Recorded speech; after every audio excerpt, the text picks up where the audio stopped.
Good evening, everyone. I am Janice Lane, the Executive Director in Teaching and Learning in the Great City Schools. So super excited that you are back with us for session 2 in our pre-KK Roundup series. This is a series that our family and community engagement team, communications team, and academics team have come together to really bring you the essential information to prepare you and your students for our opening on September 8th. In the virtual space. So I am super excited to introduce you to some guests that we have here tonight, some of our experts in the work. So I'm going to ask each of them to turn on their camera and give you a little wave. You'll meet them a little later and they'll be giving you an overview. So we have Crystal Francis, our Director of Early Learning. We have Christopher Knighting, an Ed Specialist in Literacy, here with us this evening. We have Carrie Steinbrenner, who is an Ed Specialist in Math that specializes in professional development.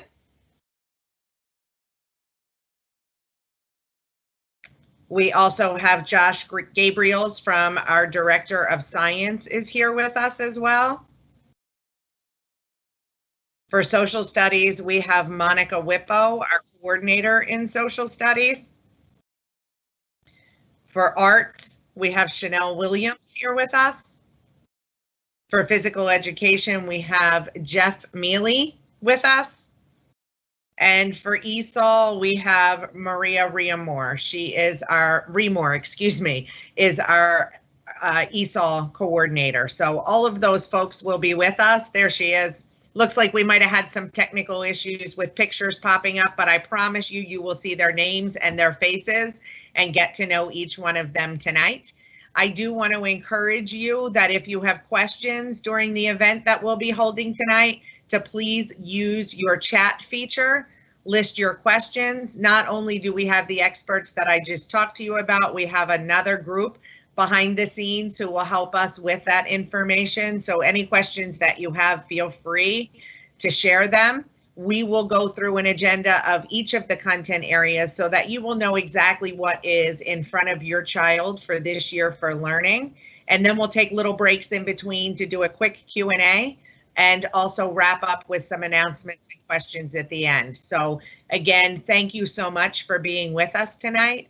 We are super excited not only to share information, but to learn and collaborate with you so that we can make sure that our students are ready for a strong start to the year again on September 8th. So the first person I'd like to bring up tonight is Crystal Francis, our Director of Early Learning, and she's going to talk to you about play-based learning. Good afternoon, everyone. We're so excited for those of you who are joining us for our second session in this series. And so for folks who are new, welcome. We're so excited to have you here. If you can go to the last slide. So we wanted to talk to you a bit today about play-based learning and kind of all of the ways in which play can connect to brain development.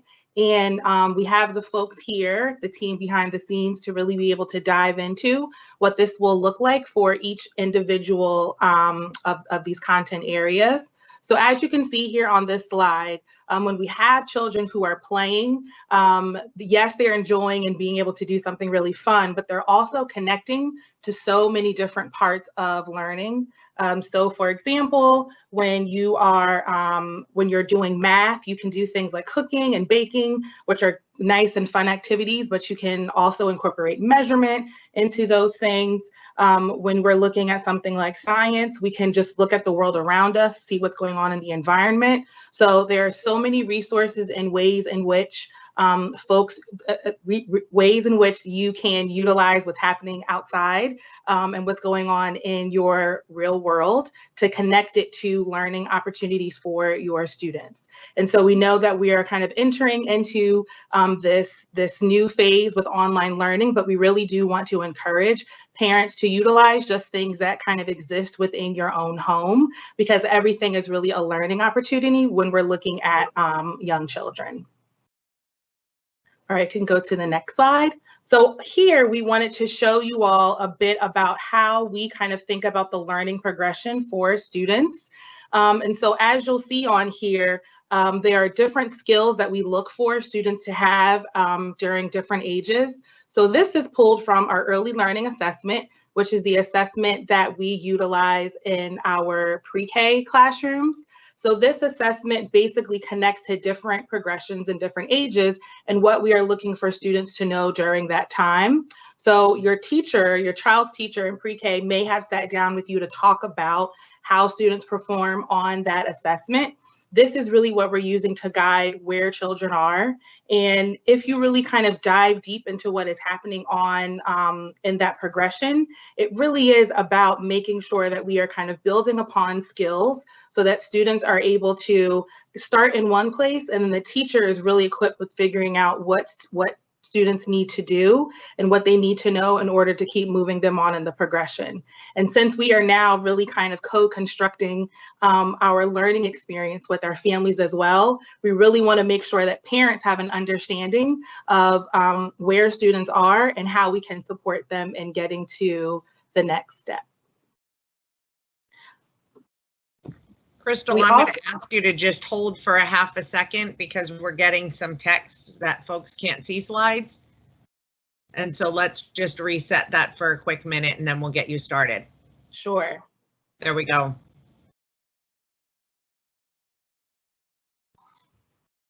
Well, I do want to share, since we have some time here, one of the other slides that we wanted to share with you all are just some of the suggested supplies.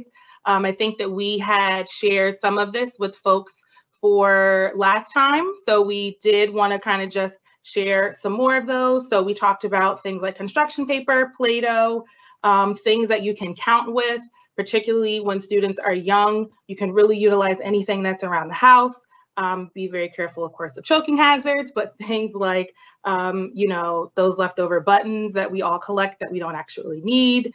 I don't know if people still use clothespins anymore, but that's also a great way, fine motor and for counting, but really just kind of utilize some very basic things that you have around your home that can support you in being able to support your students as they are learning.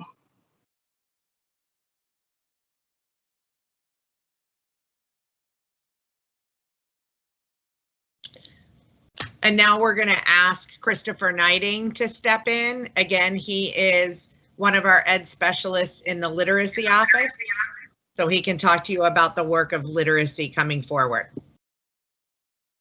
Hi, everyone. I'm super excited to be with you this evening. I have been in the district for almost 20 years, and this group of pre-K students is definitely where my heart is. I was a first and second grade teacher.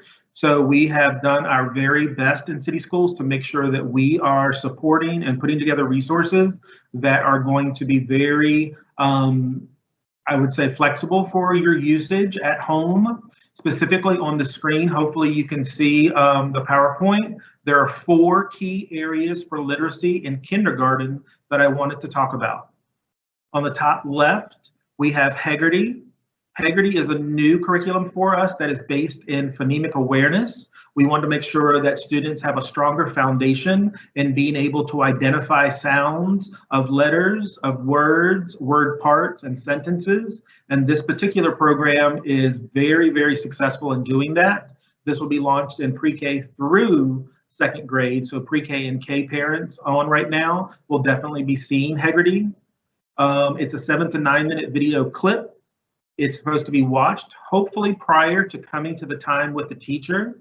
Again, it's foundational skills, and there are no materials that are needed because, again, this is an entirely auditory, a hearing-based type of a skill for literacy that is focused on Heggerty. Let me just expand a little bit more on that video clip because you're going to hear me say this 2 more times. That video clip, in communicating with your classroom teachers, they are going to give you daily video clips in Heggerty, Foundations, and also Wit and Wisdom in Sync. Our hope and our goal is with these very short video clips that students are able to watch them prior to coming to dedicated live sessions with teachers. So therefore, students are getting that prior explicit teach. And it could be the night before, it could be the morning before. It's flexible to whatever your schedule allows. and that teacher is going to give you that flexibility in the schedule. So therefore, you are able just to have them watch the clip before coming to the time where the teacher is actually supporting them, expanding, and really building on those skills. So the first one was Hegarty with a phonemic awareness. Now let's pull that through and talk about Foundations. Foundations is also occurring in pre-K through second grade this year. Pre-K is new for Foundations. Foundations is going to be a 10 to 15 minute clip that they're watching, students are, before they come to the teacher. There are going to be core concepts that we want to make sure that students are being exposed to with Foundations. And then that's where you start to talk more about phonics, sound symbol correlation, building on how to decode, how to build words into actually spelling them, being able to have that foundational skill pulled through even further. And as you get up into second grade, obviously it's more about syllabication and very much more increased skills in literacy skills. For resources specifically, schools will have a workbook for students in Foundations, and they'll also have potentially a take-home pack.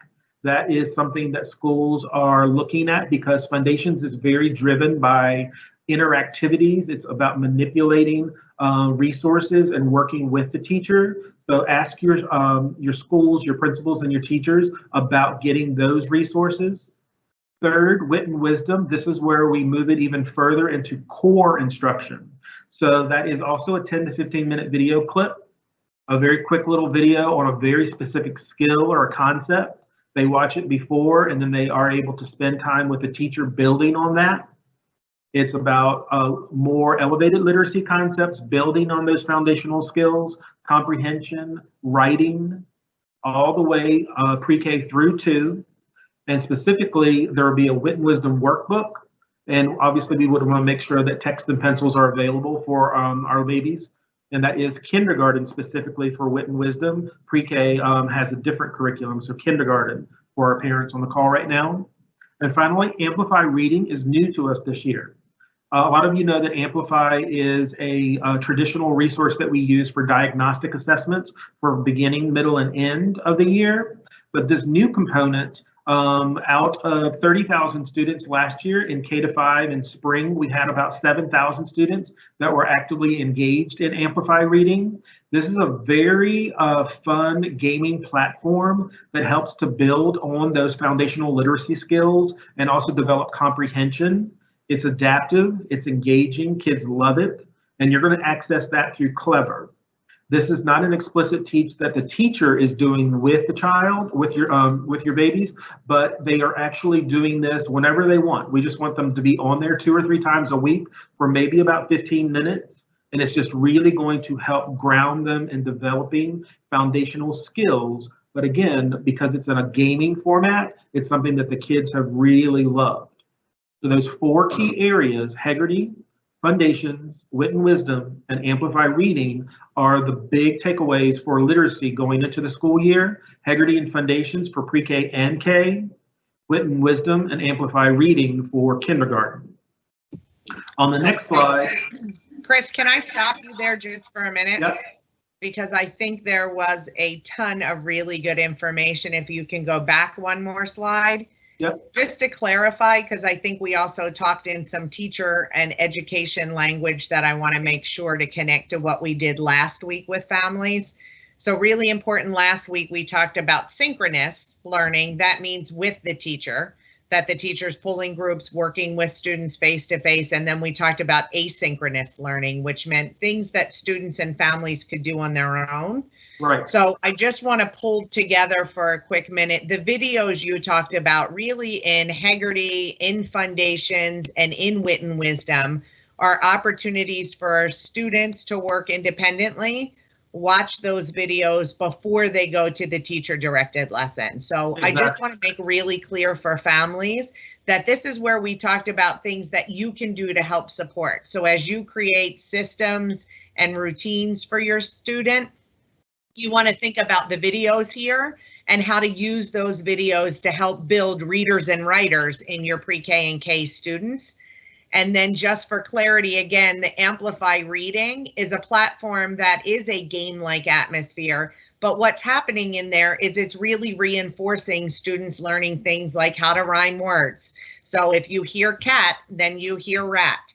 If you do things like blending words where you hear the k, at sound and you make it into cat, those kinds of opportunities. So these are things that you will see that will supplement what your child is getting with their teacher, but they really help create the foundation. So again, just really important to think about where these sit in that type of learning we talked about last week. And Chris, I just wanted to make that clear. So if you want to move to your next slide. Awesome, thanks, Shanice.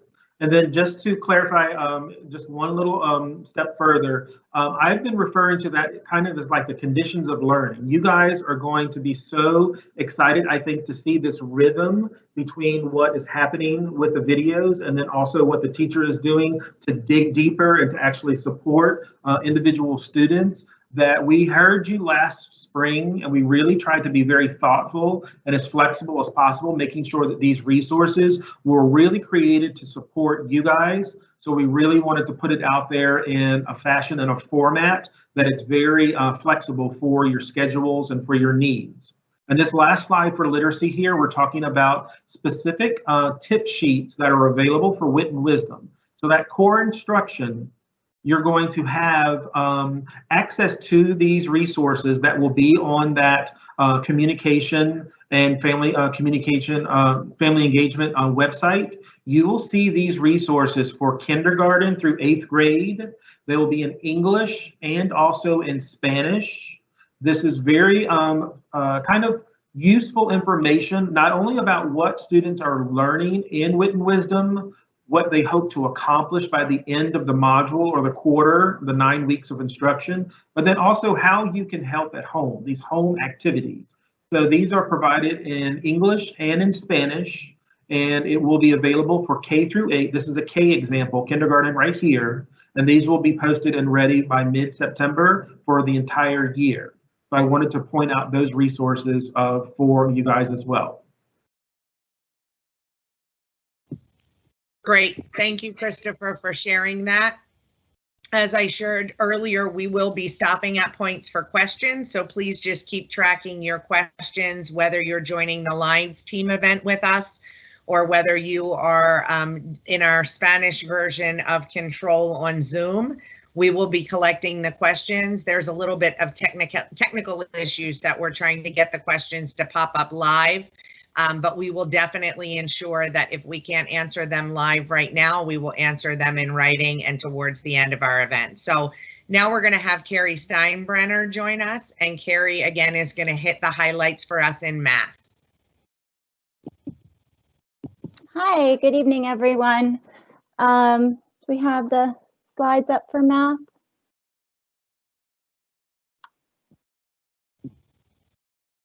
Yes, they're Great. coming Perfect. back now, Carrie. Thank you. We are good to go. Great. So thank you, Chris. You're going to hear some of the same resources that Chris just described with ELA. We do have some similarities in math. The parent tip sheets in Eureka Math in Sync, which is the online platform that Baltimore City adopted this year, that houses the ELA and math. So it's a one-stop location for both of those content areas. And the parent tip sheets that were mentioned before are also available for math.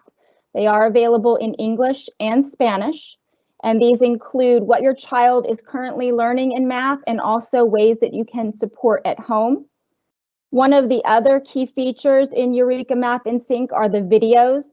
They are just wonderful as a parent. I have 5 children and they are great. They help you as a parent just as much as they help the child.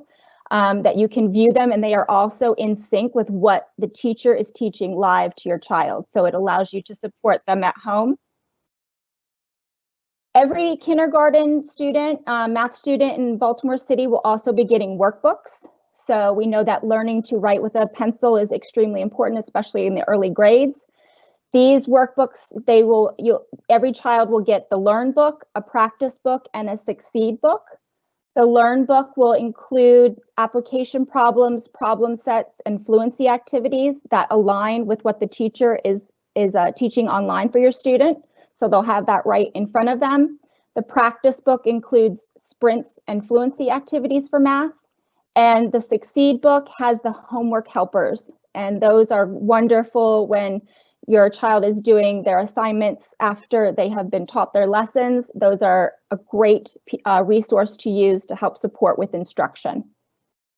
Another resource that aligns with Great Minds is they have a help center available, and you don't need a login for it. And when you go to this help center, it has videos that are specific to you as a parent. So it shows you how you can submit your child's work, and it also has videos available that you can watch to support with those types of things at home.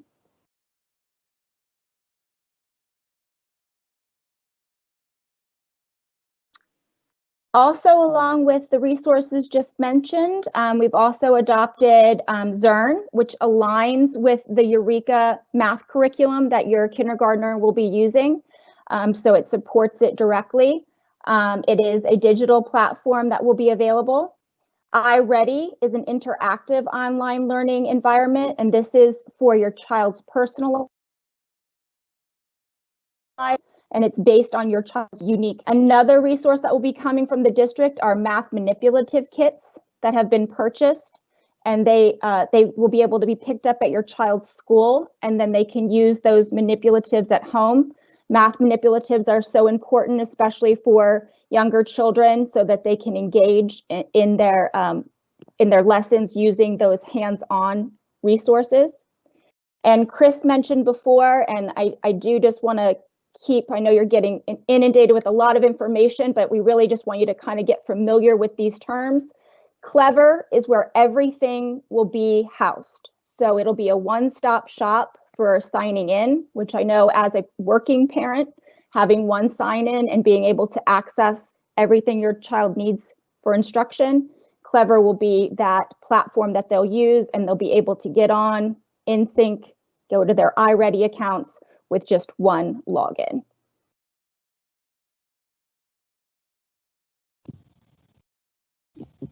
Thank you so much for that information, Carrie. Super helpful. I just want to apologize to everyone. There seems like there's a technical issue where folks are not able to capture their questions. So if you just write down your questions right now, we will get an email to you that you will be able to see to send us those questions so we can make sure we answer. I do want to hit one point that came up both in ELA and math that you heard about Clever. Clever is a place where it's kind of like on your phone. When you go to your phone and you have the apps that you use, Clever puts the apps that your student will need. So whether it's an app to get into math, whether it's an app to get into that Amplify play-based learning that we talked about, they'll all be organized for you and for your student. And teachers can actually customize them for each grade level. So each of your students can look different if you have more than one child at home. So that is a tool. I know something that's probably going through your mind, because it would be going through mine if I was sitting and listening, is when am I going to get all of this? You will get this when you return to school for family orientation. So each of our schools, the principals in the schools are being asked to make sure that families not only get the information that we're sharing with you tonight, but also get the information about how to get into these apps, how to get into the websites, how to support that work. And we as a district will also be supporting that through things like our Family Institute that you heard about last week, ongoing options for you to be able to log in or talk to teachers or talk to folks to be able to help you access these materials. So I just want you all to take a deep breath with us. We are going to be here to support you through everything, even through the technical difficulties like we have tonight. We'll get through it together. We appreciate your patience and your grace in working through that. But what we will continue to do is allow the experts to share with you. So I'm going to call forward Monica Whippo from Social Studies to give you an overview of what Social Studies will look like this school year.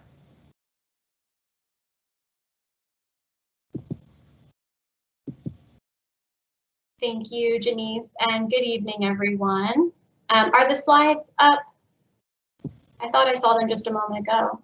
Yes, they will probably pop back up in 1 second, Monica, if you just want to start a little bit of a frame and then they will pop up. Thanks. Sure. Yep.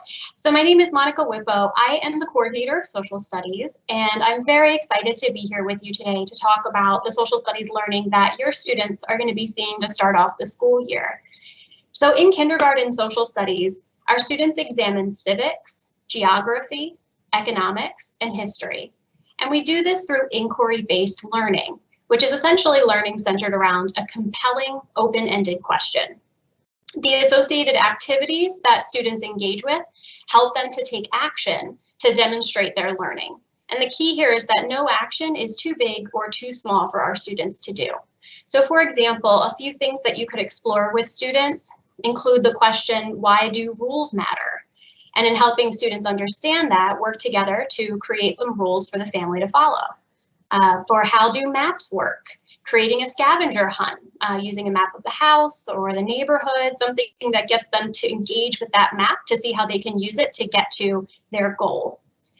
And also you can consider what was life like long ago. So showing your students family photos from the past, from before they were born, and allowing them to see the difference in how people dressed and the technology that they were using, things like that, to help them think about concepts in history. During Q1 for this school year, the classes are going to engage with civics by framing their learning around the compelling question, why should I be responsible? Students learn what responsibility means. They learn what it looks like in different settings. So they examine, for example, home versus school responsibilities, and even up to urban versus rural responsibilities. They also learn about what happens if someone is not responsible. And the culminating activity asks students to demonstrate how they can promote responsibility in their community. And they get a choice of final products that they can produce to do that. The project lessons are interactive, they're engaging, and they're relevant. Each lesson begins with a check-in, like the stress check that you see pictured here, so that teachers can determine how they can best reach their learners. Students use Pear Deck, which is an interactive tool built around a slideshow. And it allows them to demonstrate knowledge through writing, through drawing, clickable buttons, sliders, and more options even than that. And you can see a few examples as well. Students can select agree or disagree. There's a drag and drop activity, and there's a drawing activity featured here. Our new information is delivered through child-friendly methods, including pictures, videos, and real-life examples from Baltimore City. So they do investigate their community when they think about responsibilities and how they might differ.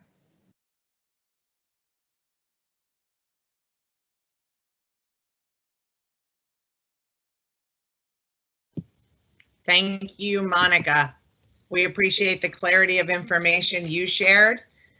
Before we go into the next segment, I am going to ask you to grab a pen or a pencil that you might have handy, and I'm going to give you an email address that if you have questions now, you can submit them to us, and that we'll answer some of those live. And again, if we don't get to answer them live because of the technical issues, we will get a written response back out with an FAQ that we will post and share back to all of the folks who signed up for this. The email address is communications@bcps.k12.md.us. So I'm going to say it again. It is communications, communications, at bcps.k12.md.us. So again, thanks for your patience with that. Feel free to start submitting questions now. If you have those, we'll take a break again and join back in and answer some of those questions live with our experts. And again, if we can't get them tonight live, then we'll be writing them and responding in email as well. So right now I'm going to call forward Chanel Williams, who is going to share with us around the arts, and then we'll jump into science. Chanel? Awesome. Thank you, Janice, very much. Families, we are very excited to be welcoming this new group of boys and girls to Baltimore City Public Schools. And we would just like to take just a few minutes to highlight what our students will be learning through the arts. So it's fun times to be had by all. We will be assisting in the learning process to help reinforce concepts that they will be learning in the other academic subjects, along with music skills, visual arts skills, dance skills, theater skills, where students will likely have them. So some of the things that students will be exploring in music class will be opposites. So like using their singing voice versus using their speaking voice, and the difference between singing and shouting. Students will be practicing large motor skills in music and dance, and fine motor skills in visual. You can expect your students to collect data, read close reading strategies for visual arts. They will also be connecting with family traditions. We focus a lot on team building and group planning, and also critiques. So what do you see in a visual arts piece? And do you like it? And if you do, why do you like it? If you don't, why don't you like it? And then also we'll be talking about supporting language for self and peers. In music, we will also be introducing steady beat, hand jives, listening skills, oral skills, and different ways to use our voices. Next slide. Some ways that you can support arts at home is by helping us to gather up supplies for our little people. So some things that would be tremendously useful at home is baking soda, food coloring, flour, vinegar, and straws. And so you might be thinking, like, is this like a science class? Kind of, sort of. The cool thing about the arts is that we're able to involve all of the other disciplines in what we do in fine arts. Some other things that will be great for students to have is tempera paint and a sketch pad. So we would need paint brushes, washable markers. So materials around home. So these are things like Crystal mentioned a little bit earlier, like buttons. It could be juice or egg cartons. It can also be cardboard, so like cereal boxes, the newspaper, if you still get those. So things like that, that if you think about things that you would normally recycle, these would be good things for our boys and girls to have at home. Also, you know, think about fabrics and textiles that you might have. So like if there's an old t-shirt that you are trying to figure out what you want to do with, pack it away, put it in a box. Chances are that our boys and girls will be able to use it in a fine arts project. If you have old tablecloth or curtains, old jeans, shorts, even socks. I know it's out there, but we can definitely use those things in fine arts.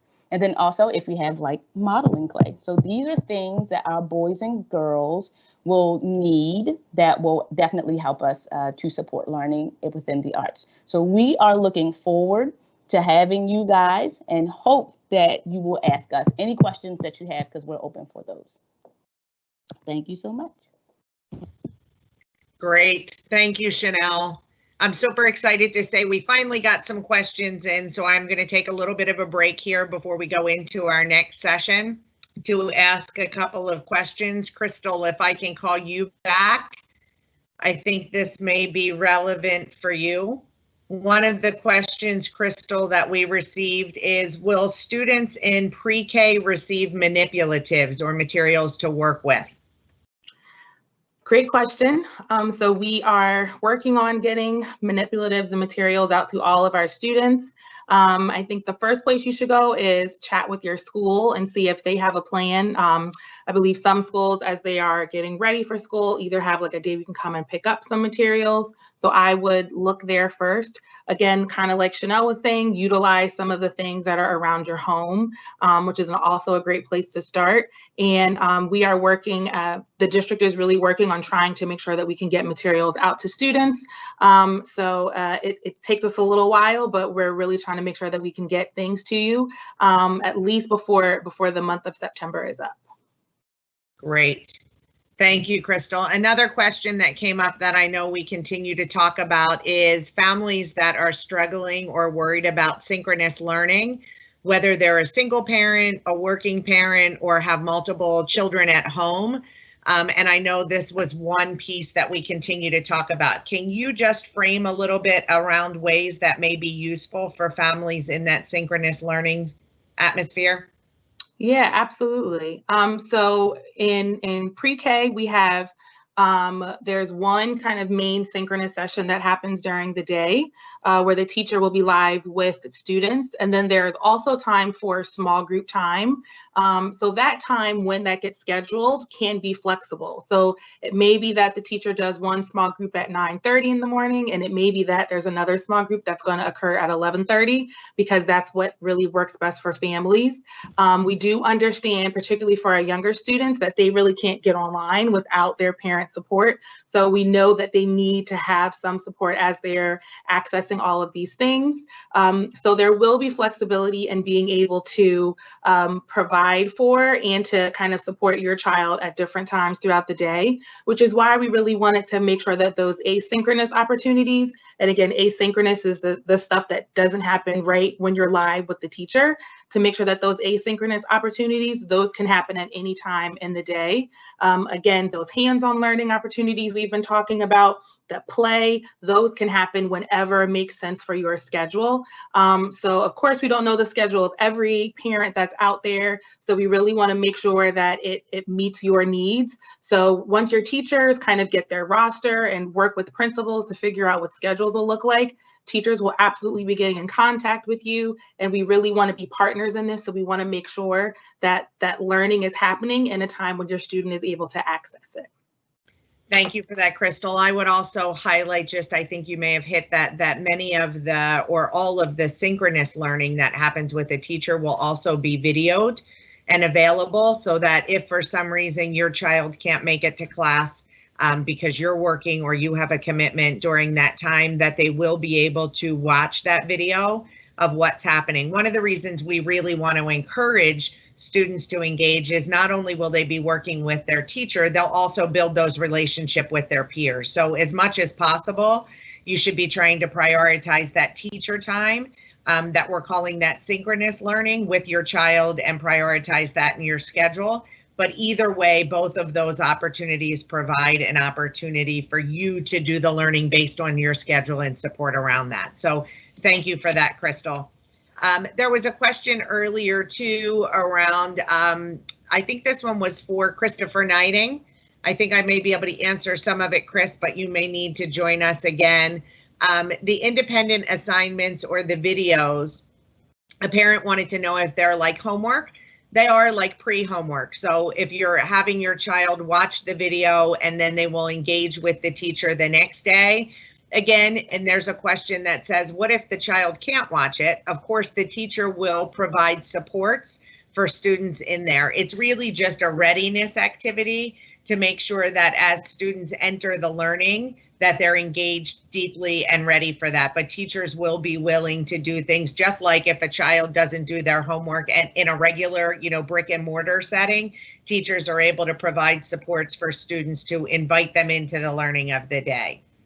Right. And I would just say that in the concept of providing these video clips, it's really about establishing that rhythm, right? So Jenny said the homework, it's like pre-work, which could be considered homework, but it's the rhythm of, let me watch this to get ready for school, and then I go to school. Let me watch this to get ready for school, and then I go to school. So therefore, that type of explicit teach, that co-teacher that they're engaging with those 3 different platforms, it's really going to set them up for success by having a few minutes every day to really engage with the videos prior to meeting with the teacher. But of course, the teacher is going to work with every single child if they're not able to watch it, to make sure that they're able to get that teaching as well. Great, thank you. I'm going to just take one more quick question here before we jump back into science and physical education. There's a question about devices for our pre-K and K students. So I think that I will take that as an answer, and I see Chief Hike Hubbard is here if she wants to add in any context to that. There are devices that schools are working through and still securing right now, so getting in orders.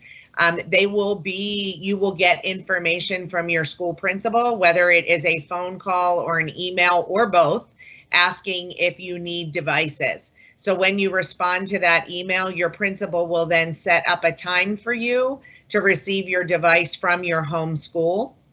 Again, that won't happen overnight. Devices are continuing to be received in schools and ready, so that we want to ensure that students have devices to engage, but schools will be doing that direct outreach. So I don't know, Tina, Chief High Cupboard, if there's anything additional you want to add to that. No, I think you covered it, Janice. The main notion is to reach out to your home school if you need a device or internet access. Let your principal and school know, and we will be sure to get that to you as soon as possible.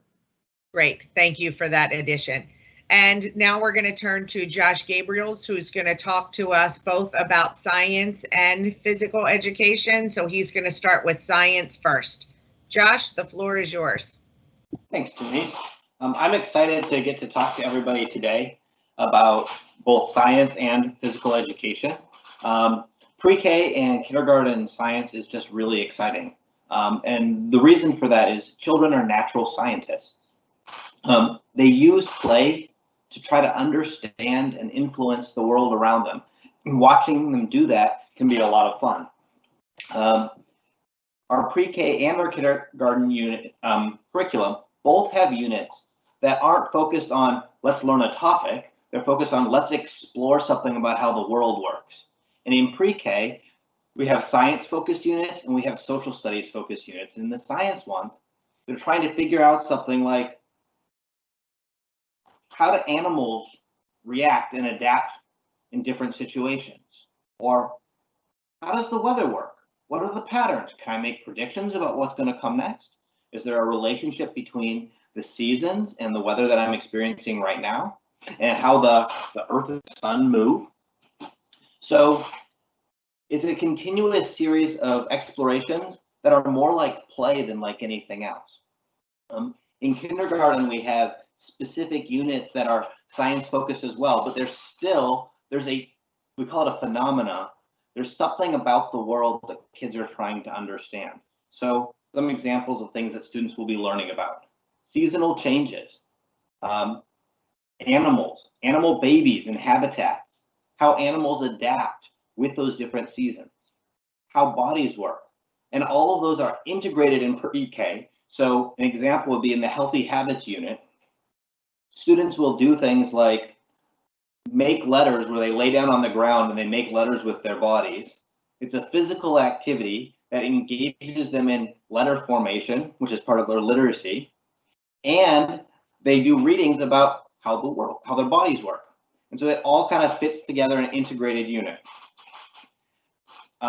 There's also opportunities for you to help support students work on science at home beyond the curriculum. So anytime you see your children asking questions and trying to figure something out, just encourage them. All kinds of play where they're trying to figure things out or build things, like find a solution to a problem and build it. That's students practicing being scientists and engineers. So like kids building a fort can make a mess in your house, right? They got sheets all over, couch cushions, who knows what, right? But they're trying to build something. That's them working towards seeing how things fit together and preparing to be engineers. Similarly, with science, I've got a picture of a ramp there. You might have kids that like to take toys and roll them down ramps.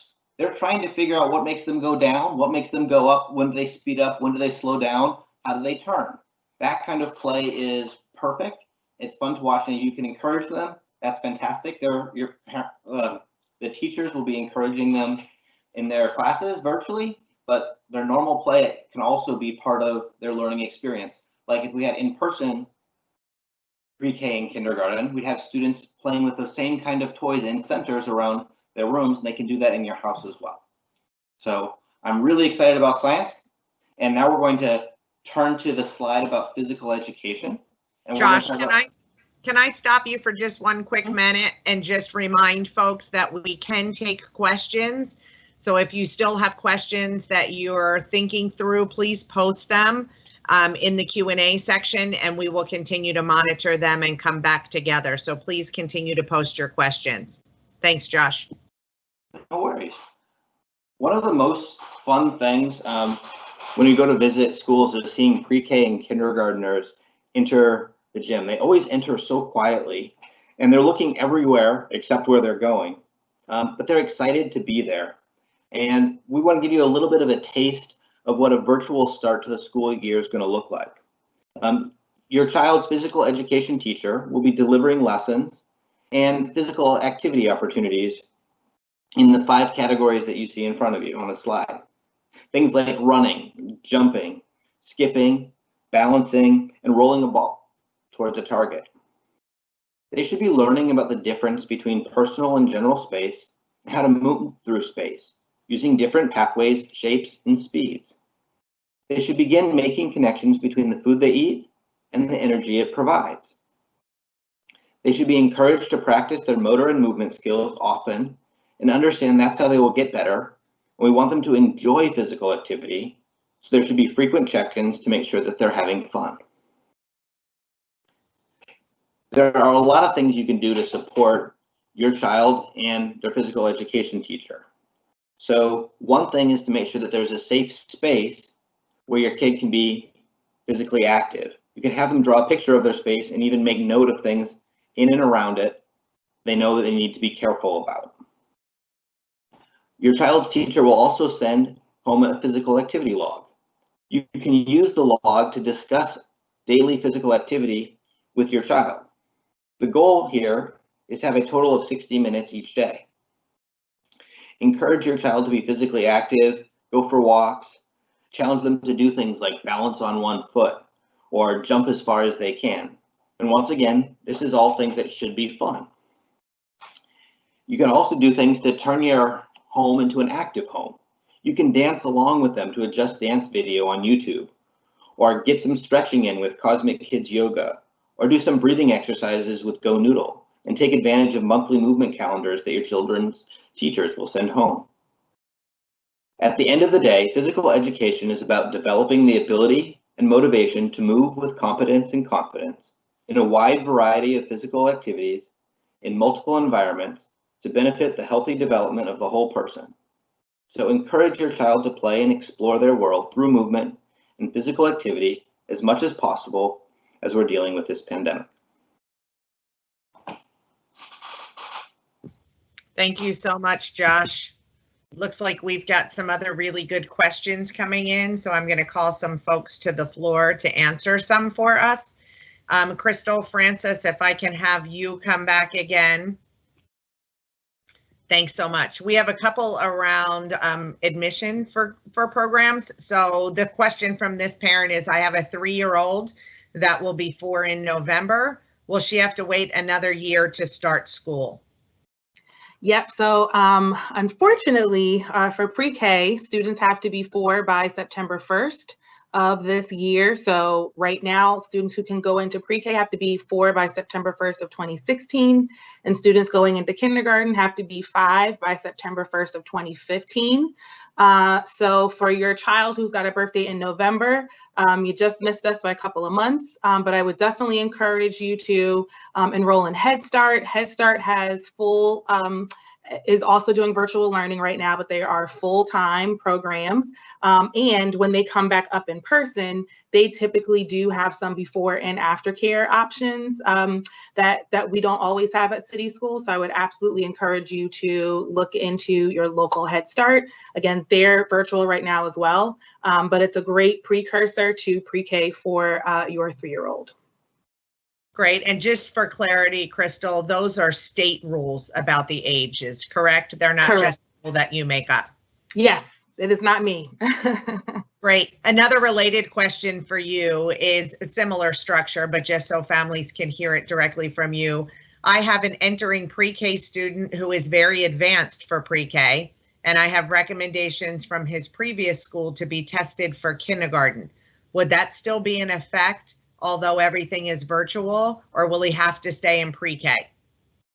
Yep. So your child will have to go into pre-K for this year. So what I will say, because we are going to be virtual, because just what everything is going to look like. I think that school is going to be a lot more individualized for our students for this upcoming year. And so we are really excited about teachers really being able to provide some really individualized support and instruction, which is one of the things that being able to be online is really going to allow for teachers to do. So if you can hang out with us in pre-K, I think that you will really be pleasantly surprised at the way that teachers can really push students. So if you got a pre-K student and they're reading on a kindergarten level, I'm very sure that they're still going to be able to get access to those kindergarten level materials even while they're in pre-K. You're on mute, Janice. Thank you so much, Crystal. You may be called up again, but I appreciate your support there. We had a couple of quick questions that I know I can answer. One that was around when do we get passwords and information about login? You will get that at your school base when you go to family orientation. So making sure that you have information around that. We also had a question of would Clever be accessible on a PC or on an Apple device? And yes, it is. So that you as a parent can, take a look at what your child is expected to do or how do we do those types of things.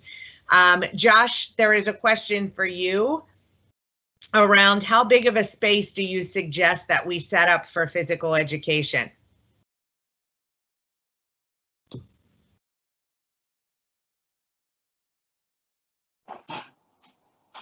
I don't have measurements. It depends how much space you have in your house and how you can work it. But think about how big your kid is. You want them to be able to do things like lay down on the floor and ideally to be able to throw some soft objects without hitting anything fragile. So if you can find a space where they can jump, and lay on the floor and throw some soft objects without hurting anything, you're doing great. Perfect. Thank you, Josh.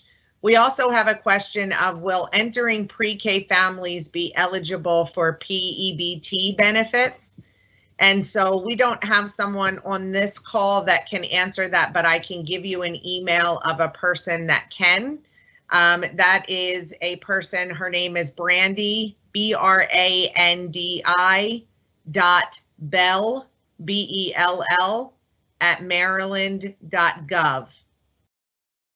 So we'll make sure that another question that came up was, will the presentations be available for you to review later? Absolutely. We will make sure that you have access to this. We will post them and we will also email them out since you all registered for this event. We have your information so we can share them back. So thank you for that. There is another question that came up again about hotspots. Again, as you meet with your school leader, you will tell them if you need access to not just a device, but to a hotspot, and they will work with you around ensuring that you have not only the device, but access to use that. There was a question that I'm scrolling for half a second here. Here we come. There was a question around, will teachers be able to do on or after school hours after they attend events? So you will notice if you were with us last week that there are office hours that teachers have.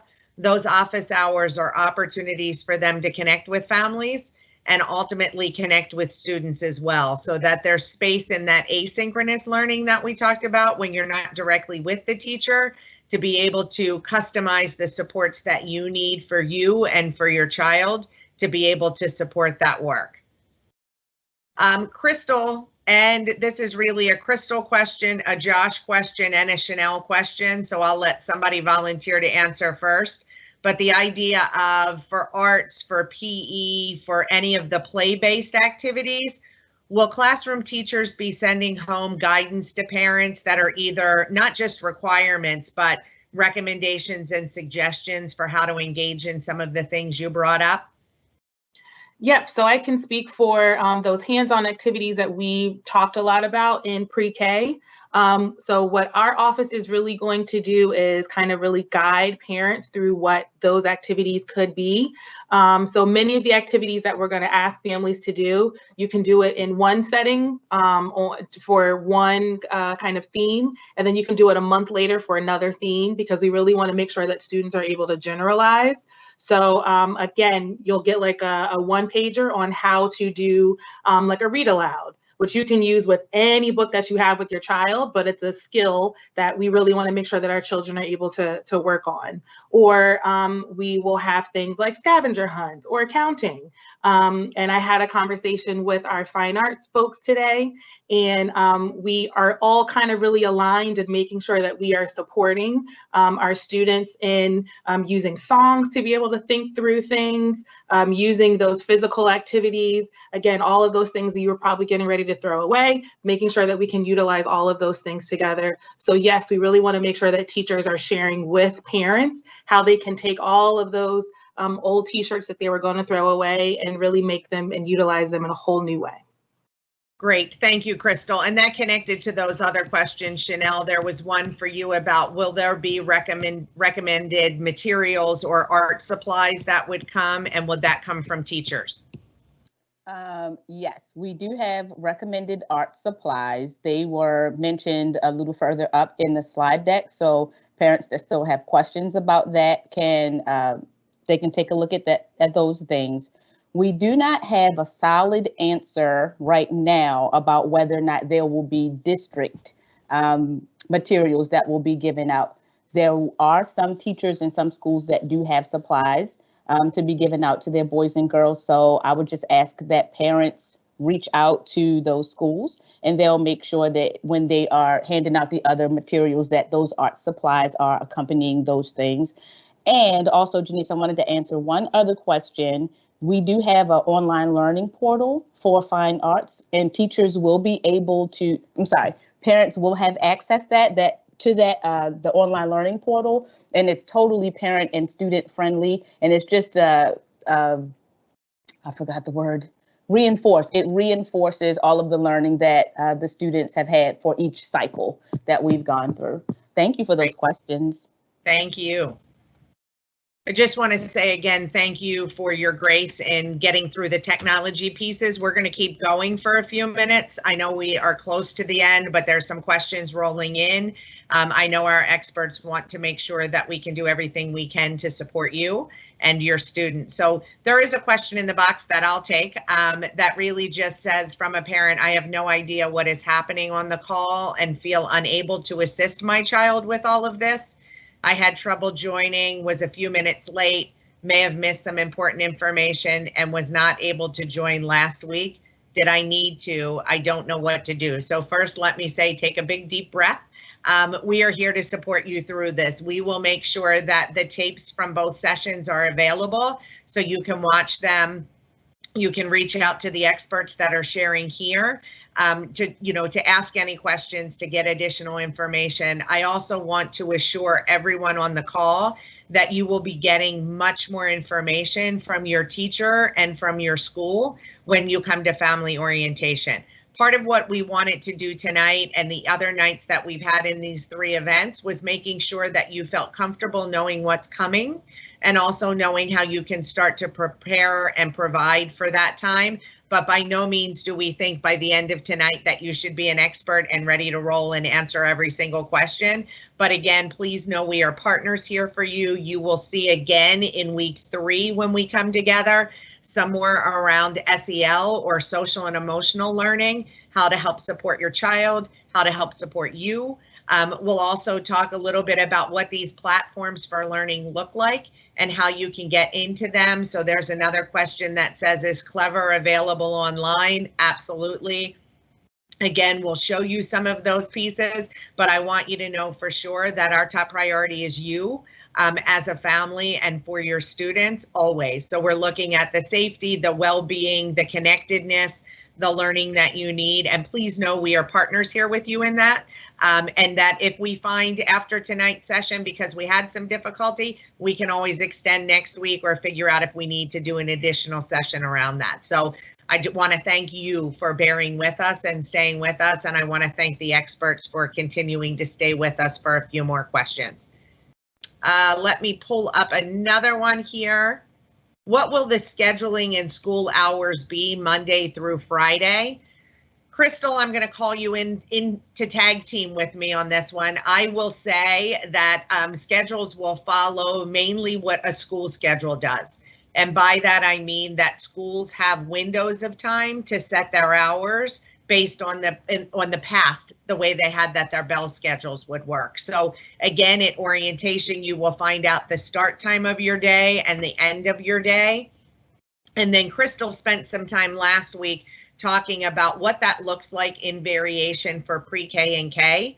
We also know that this is the first experience for many of your children coming to school, but in a virtual setting, so that they're going to need some developmental time to get used to the minutes in the schedule, so that if we're asking them to do something with a teacher, they're going to have to build up that muscle and get good at it, right, Crystal? Can you give us a little bit of context around that?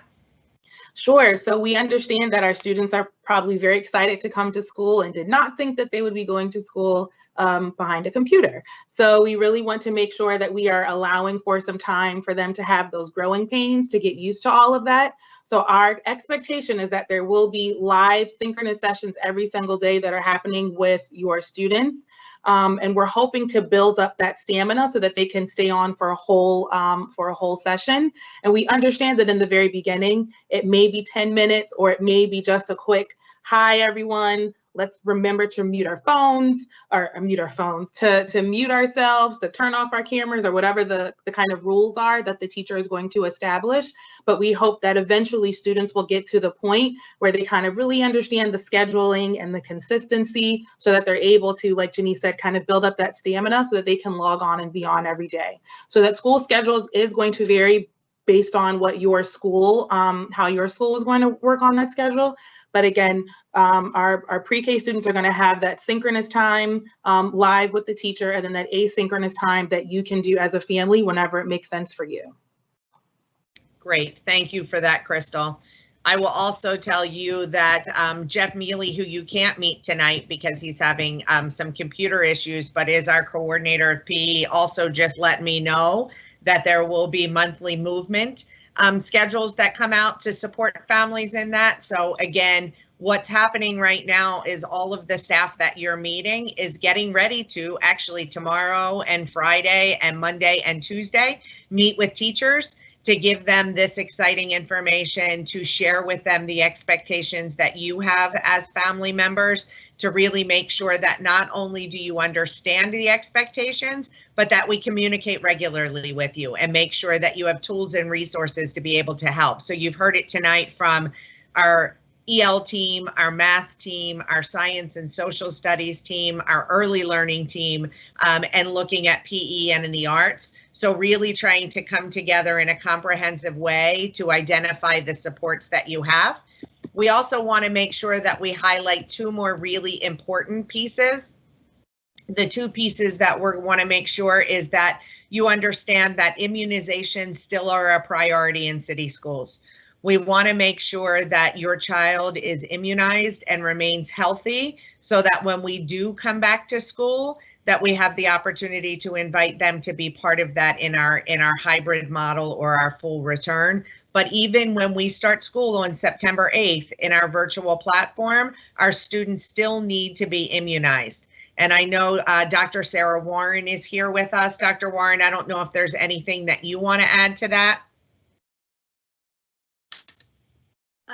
No, nothing huge, but just to say that if you're not sure if your child is up to date on immunizations, then I would really encourage you to give your child's doctor a call, or you can also reach out to one of the city's health clinics. So if you're not sure, please do check. If you know they're out of date or about to be out of date, out of compliance, please go get the immunizations as soon as possible, because they are supposed to have them by the time we start school.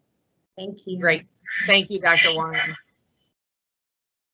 And if we can post slides one more time, we just have 2 more quick slides to talk through, one around our English language supports and one around our specialized learning for students with IEPs. So Maria Remore is going to come up and talk about ESOL for us. Hi, everyone. I'm really excited to be here with you tonight. I am looking forward to the school year very much, even though it's going to be a slightly different one. This is my 22nd opening year in Baltimore City, and I'm just as excited for this one as I have been for the 21 that came before. So I want to talk to you just a little bit about the types of things we have in place for our pre-K and K kiddos who are learning English. And that ESOL instruction in pre-K and K really, it looks very similar to what you're going to see in regular classrooms with their pre-K teachers, because the ESOL teachers are either going to work alongside that teacher or they're going to be pulling some small groups with their English learners. And when they're working with those kiddos learning English, they're going to focus on language that is directly connected to the literacy content that your children are learning. So the English language that they're working on is going to match the literacy skills that they're working on. And we're going to be looking specifically at vocabulary and oral language, so speaking and listening, because those really are the skills we want to hone in on and focus with our littler learners, our pre-K and kindergarten children. The supports that you'll see used include a lot of visuals, online books, and really encouraging students to talk to each other, to their teachers, to their families. And that really comes about between a close partnership between the ESOL teachers and the pre-K teachers. Next slide, please. So a lot of times we get asked, what can I do at home? And the thing that we always tell people first and foremost is talk to your children in the language that you're most comfortable in. And if that's not English, that is absolutely okay. And we want you to keep doing it. Tell stories, talk about things, talk about traditions in your family or in whatever culture you come from. Share songs, poems, read books. And again, if those books are in a language other than English, that's okay. We want that. Skills that your children learn in your home language will help them with learning English as well. So talk about signs around you, labels, reading things, different things they're doing. When you talk to them about what they're watching, if they're watching a cartoon or they're reading a book, talk about those things. And again, I can't emphasize this enough. Whatever language you're most comfortable in, that's the one you should use, because those skills will help them when they're learning English. And if you find that you need extra help or you have questions, we are there to support you. You can reach out to your child's ESOL teacher. They too will have office hours available and they will communicate those hours directly to you. Many schools have bilingual staff members who speak other languages that are available as well. Again, your ESOL teachers can be your point of contact to guide to those folks. And you're always, of course, welcome to contact the ESOL office directly. Our email address is in the slide deck that you'll have access to. And we're happy to help in any way we can. We want your children to be just as successful as you do. And it's going to be a great year.